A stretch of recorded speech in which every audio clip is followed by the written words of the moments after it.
साहब।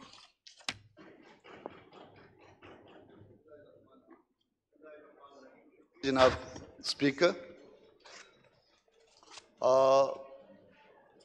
स्वीडन के वाक़े पे हम सारे इकट्ठे हुए, गवर्नमेंट ने इजलास बुलवाया, बहुत अच्छी बात।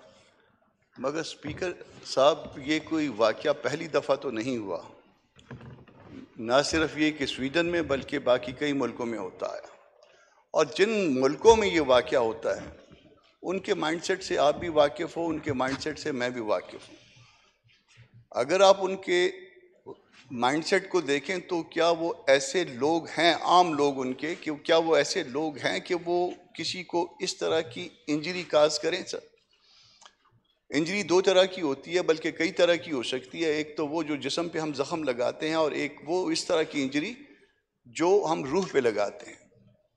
तो जो रूह पे इंजरी लगाई जा रही है, और आप अगर उनके माइंडसेट को, आम आदमी के माइंडसेट को देखें तो इस तरह के वाक़यात जो है उस माशरे का हिस्सा नहीं हुआ करते। मगर इसके बावजूद इस तरह के वाक़यात मुसलसल होते हैं। तो जब इस तरह के वाक़यात मुसलसल होते हैं तो हमको उसकी वजह जानने की कोशिश करनी चाहिए, उसके काज तक जाना चाहिए कि इस तरह के वाक़यात क्यों किए जाते हैं। कि कोई एक शख्स उठता है और वो खुदा न खास्ता नबी करीम की तौहीन कर जाता है, फिर उसके बाद कोई दूसरा शख्स उठता है, वो खुदा न खास्ता कुरान करीम की तौहीन कर जाता है। तो बज़ाहिर ये लगता है कि इसके पीछे कोई मैकेनिज्म है, ये सिस्टमेटिकली जो है ना, इस तरह के मामला जो है वो किए जाते हैं, कोई चीज़ इसके पीछे काम कर रही होती। सर, हम पाकिस्तान वाले या बाकी दुनिया में मुसलमान जितने ममालिक हैं, बज़ाहिर उन ममालिक को कोई नुकसान शायद नहीं पहुंचा पाते, और जब नहीं पहुंचा पाते तो उनको पता है कि ये हमको ऐसा कोई इसके अगेंस्ट कोई नुकसान नहीं दे पाएंगे। मगर वो उनको ये भी शायद पता है कि इसका नुकसान वो अपने आप को पहुंचाएंगे। कुरान करीम नाउज़ुबिल्लाह उसकी तौहीन वहां पे होगी, मगर बस यहाँ जलेगी। प्रॉपर्टी, गवर्नमेंट की पब्लिक प्रॉपर्टी यहाँ पे खराब होगी, उसके अगेंस्ट किसी मुसलमान को नुकसान यहाँ पे पहुंचाया जाएगा।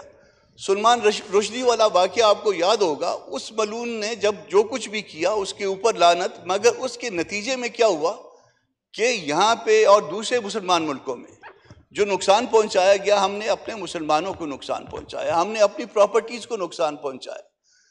तो इस तरह के वाक़यात करने के पीछे सर उस काज को जानना होगा, उस वजह को हमको तलाश करना होगा कि जिसमें गाहे बगाए महीने बाद, 2 महीने बाद, 6 महीने के बाद ये वाटर टेस्टिंग करते हैं, ये हमारे साथ छेड़छाड़ करते हैं, ये जानते हुए कि उनको कोई नुकसान नहीं पहुंचेगा। जो नुकसान पहुंचेगा, यहाँ दिल आज़ारी हम यहाँ पे करेंगे, मगर उस दिल आज़ारी का नतीजा भी वो अपने आप को इंजरी जो है ना, हम इनकी रूह की इंजरी हम यहाँ पे काज करेंगे, मगर वहाँ पे जिस्म की इंजरी जो है वो वहाँ पे काज होगी।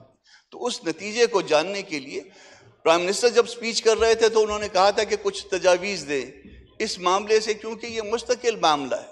तो मेरा ख्याल है उन तजावीज़ में से एक तजवीज़ तो ये हो सकती है कि आपकी यूनिवर्सिटियाँ मुख्तलिफ, उन यूनिवर्सिटियों में से किसी एक यूनिवर्सिटी में अगर सब में हो सके तो इस मामले के हवाले से, इस्लाम के हवाले से, इस्लामी शायर के हवाले से, इस्लामी कुरान के हवाले से, मेरे नबी के हवाले से जो हरकत वहाँ पे होती हैं, उस हवाले से यूनिवर्सिटियों में किसी चेयर का क़याम होना चाहिए कि उस काज को, उस वजह को हम ढूंढ पाएँ कि ये किया जाता है, ऐसा तो क्यों किया जाता है, बावजूद कि उनका वो माइंडसेट नहीं है, मगर जानबूझ के ये आग इस मुल्क में या बाकी इस्लामी उम्मा में ये आग लगाई जाती है।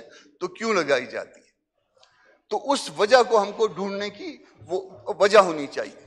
सर, एक और चीज़, असद साहब ने इस मामले को थोड़ा सा टेकअप किया था, मैं उस मामले को आपको किसी और एंगल से ये बात करना चाहता हूँ कि वहाँ तो कुरान को और नबी को इस तरह से उनकी तौहीन की जाती है, यहाँ पे कुरान पढ़ने वालों को, कुरान सीखने वालों को, कुरान की जो दर्सगाहें हैं उन दर्सगाहों को, उनके साथ आपके इस इस्लामी मुल्क में उनके साथ क्या सलूक होता है? कितने उलमा हैं जो शहीद किए गए हैं ये चंद रोज में, ये चंद, आप थोड़ा सा माजी में चले जाइए, कितने मदरसे हैं जिनके लिए आपने मसाइल क्रिएट किए हुए हैं अपने मुल्क में। तो अगर उनको, अगर आप उनको अगर मोरद इल्ज़ाम ठहराते हैं जनाब स्पीकर इस बात के लिए कि वहां पे इस तरह से तौहीन की जाती है, तो यहाँ पे भी किसी न किसी हवाले से डायरेक्टली या इनडायरेक्टली यहाँ पे भी तौहीन जो है ये बार बार हो रही है। सर ये जो वाकया हुआ था, ये वाकया बड़ा अजीब सा वाकया है। ये अदालत के हुक्म पे, मैं चूंकि एक अदालत से मुतल्लिक शख्स हूं, तो ये अदालत के हुक्म पे पुलिस की निगरानी में और ईद के दिन मस्जिद के बाहर, क्या ये आप किसी जाहिल से जाहिल माशरे में इस बात को एक्सपेक्ट करते हैं कि कोई अदालत जो है इस तरह से परमिट करेगी कि वो मुसलमानों की एक मस्जिद के बाहर इस तरह की तौहीन करने की इजाज़त दी जाए? भले इज़हार राय की आज़ादी आप अपने सामने रखें, तो इस बात को जो है वो हम डाइजेस्ट नहीं कर पाते कि ये किस तरह से मुमकिन है। और फिर उसमें जब इंजरी काज होगी, उस मुल्क में भी बहुत से मुसलमान रहते हैं जिनको इंजरी काज होगी, उनको कोई पब्लिक नोटिस उनको भी इशू नहीं किया गया। उसके बगैर जो है ना उस तरह से इजाज़त दे देना, उसका वेन्यू जो है वो आप उसको ज़रा जहन में रखिए।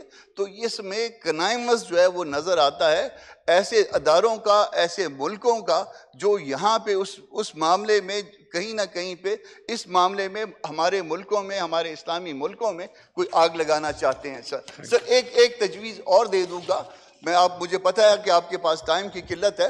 एक तजवीज़ तो मेरी ये चेयर के क़याम के हवाले से थी, एक और जो मुझे ये भी पता है कि रेजोल्यूशंस का कोई इफेक्ट नहीं होता, मगर कम अज़ कम वो रेजोल्यूशन जो है ना यूएन में, यूनाइटेड नेशंस में तमाम इस्लामी ममालिक को इस हवाले से कि ये जो इस्लाम कुरान की तौहीन खुदा न खास्ता की जाती है, नबी करीम की शान में गुस्ताखी खुदा न खास्ता की जाती है, यूएन में कम से कम एक रेजोल्यूशन तो हमारे पार्ट पे आना चाहिए। इसके अलावा तो शायद हमारी ना कोई जुर्रत है, ना कोई हमारी हैसियत है।